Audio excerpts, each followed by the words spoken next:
ప్రస్తుత భారత్ కేంద్ర మంత్రివర్గం 2025-26 నుండి కొనసాగుతున్న 26వ కేంద్ర మంత్రివర్గం. దీనిని మోడీ 3.0 అని పిలుస్తారు. నరేంద్ర మోడీ ప్రధానమంత్రి కార్యాలయం, అణుశక్తి, అంతరిక్ష శాఖ మరియు ఇతర ముఖ్య విధానాలు. రాజ్నాథ్ సింగ్ రక్షణ మంత్రిత్వ శాఖ. అమిత్ షా హోం సహకారాల శాఖ మంత్రి. నితిన్ గడ్కరీ రోడ్లు, రవాణా, హైవేలు. జగత్ ప్రకాష్ నడ్డా ఆరోగ్యం, కుటుంబ సంక్షేమం, రసాయనాలు, ఎరువులు. శివరాజ్ సింగ్ చౌహాన్ వ్యవసాయం, రైతు బంధు, గ్రామీణాభివృద్ధి. నిర్మలా సీతారామన్ ఆర్థిక వ్యవహారాలు, కార్పొరేట్ వ్యవహారాలు. హెచ్డి కుమారస్వామి భారీ పరిశ్రమలు, స్టీల్. పీయూష్ గోయల్ వాణిజ్యం, పరిశ్రమలు.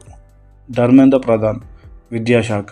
జితిన్ రామ్ మాంఝీ స్వల్ప, చిన్న, మధ్యంతర పరిశ్రమలు. రాజీవ్ రంజన్ సింగ్ లలన్ సింగ్ పంచాయతీరాజ్, చేపలు, పశుసంవర్ధక శాఖ, పాల ఉత్పత్తులు. సర్బానంద సోనోవాల్ బండరాలు, నౌకాగమనం, నీటి మార్గాలు. వీరేంద్ర కుమార్ సామాజిక న్యాయం, సాధికారత. కె రామ్మోహన్ నాయుడు పౌర విమానయాన శాఖ. ప్రహ్లాద్ జోషి వినియోగదారులు, ఆహారం, ప్రజా పంపిణీ, పునరుత్పత్తి శక్తి. జువల్ ఓరం ఆదివాసీ సంక్షేమం. గిరిరాజ్ సింగ్ టెక్స్టైల్ రంగం. అశ్విని వైష్ణవ్ రైల్వే శాఖ, సమాచార ప్రసారం, electronics and IT.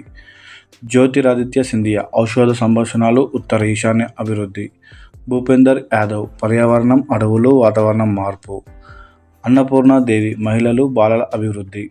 Kiran Rijiju parliamentary వ్యవహారాలు, మైనారిటీ సంక్షేమం. హర్దీప్ సింగ్ పూరి పెట్రోలియం, సహజ వాయువు. మన్సుఖ్ మాండవీయ కార్మిక బృందాలు, వెల్ఫేర్, యువ కార్యకలాపాలు.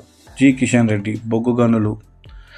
చిరాగ్ పాస్వాన్ ఆహార ప్రాసెసింగ్ పరిశ్రమలు. సిఆర్ పాటిల్ నీటి సంక్షేమ, జలశక్తి శాఖ. సుబ్రహ్మణ్యం జైశంకర్ విదేశీ వ్యవహారాల శాఖ. మనోహర్ లాల్ విద్యుత్ శాఖ, గృహ శాఖ, పట్టణ వ్యవహారాల శాఖ.